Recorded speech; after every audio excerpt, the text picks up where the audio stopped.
right, we're here with our fourth visit with Hannah since she's been here. So Hannah's learned quite a bit so far, so she's kind of going to go over the components of our solar model Smart Wind window. These windows are going to a job in Washington, so our solar design is more suited to colder climates. So the parts of the window, we've got obviously the wood. We've got wood on the faces that you're going to see. This is going to be on the interior of the house. We also have silicone going around the frame of the window. The hardware on the inside. This is what locks and creates the tilt and turn aspect of our windows. Our glass is special design, and we also have this fiberboard insulation strips.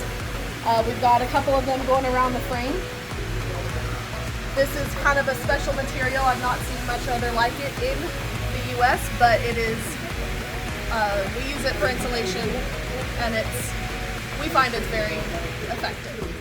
That's it for our fourth visit with Hannah. Thanks a lot, Hannah. Good demo. Thank you.